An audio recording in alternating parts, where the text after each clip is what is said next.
teman-teman, perkenalkan nama saya Ade Vivi, mahasiswa Universitas Muhammadiyah Cirebon, jurusan Manajemen Pemasaran semester 5.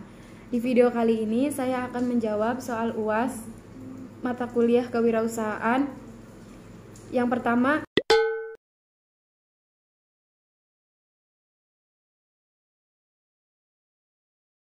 bonus demografi merupakan suatu keadaan di mana penduduk yang masuk ke dalam usia produktif jumlahnya lebih banyak dibandingkan dengan jumlah penduduk usia tidak produktif. Usia produktif sendiri berkisar antara 15 hingga 64 tahun, dan ada yang mengatakan jika bonus demografi hanya terjadi satu kali di setiap negara, sudah sepantasnya peristiwa ini harus dimanfaatkan sebaik-baiknya.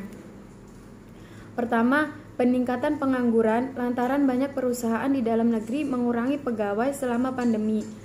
Hasil survei BPS berjudul Dampak COVID-19 terhadap pelaku usaha jilid 2 menunjukkan sebanyak 11,63%. Perusahaan melakukan jumlah karyawan yang bekerja.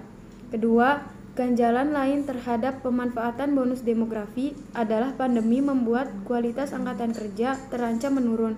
Satuan Tugas Penanggulangan COVID-19 mencatat per 27 Januari 2021, mayoritas penduduk yang menderita COVID-19 di dalam negeri berusia 19-59 tahun. Persentase terbanyak di rentang usia 31 sampai dengan 45 tahun dengan 30% dari total kasus nasional. Yang ketiga, pandemi juga membuat kualitas pendidikan anak terganggu, padahal mereka adalah bagian dari stok bonus demografi yang menurut analisis statistik sosial. Bonus demografi dan pertumbuhan ekonomi akan mencapai puncaknya pada tahun 2025. Pendidikan sangat penting bagi kualitas mereka sebagai angkatan kerja di masa depan. Sebanyak 37% responden anak pun mengaku tidak bisa mengatur waktu belajar selama pembelajaran jarak jauh.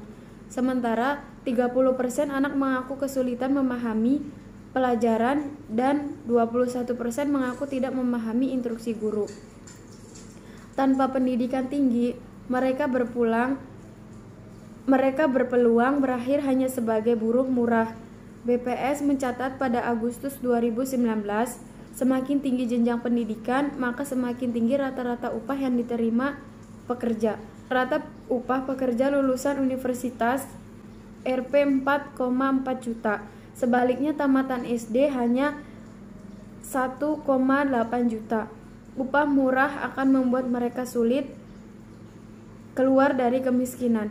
Anak pun tidak mendapatkan kesehatan yang baik, sehingga selama pandemi semakin banyak anak resiko mengalami malnutrisi akut dan kronis.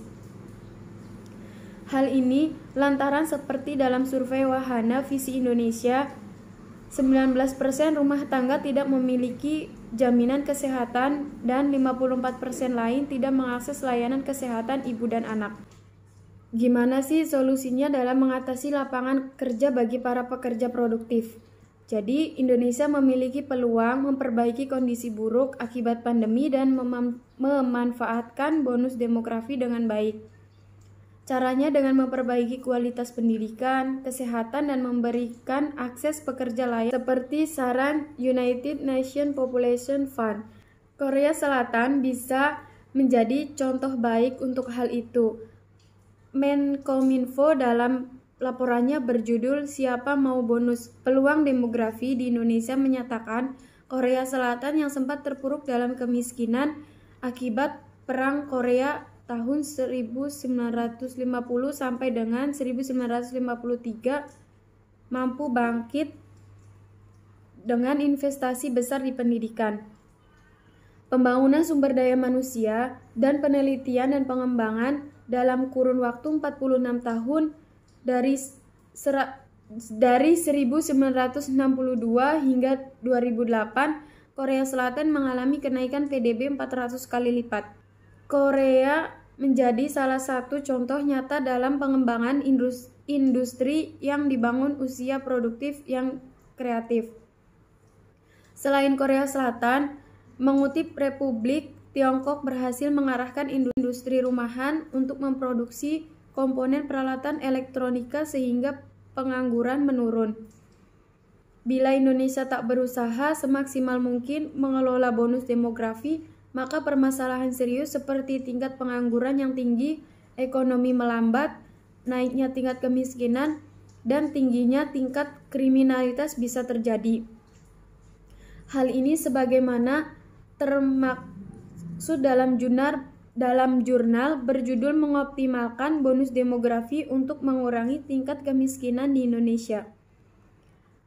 Nah, segitu jawaban nomor 1 dari saya. Kurang lebihnya mohon maaf. Wabillahi taufiq wal hidayah. Wassalamualaikum warahmatullahi wabarakatuh.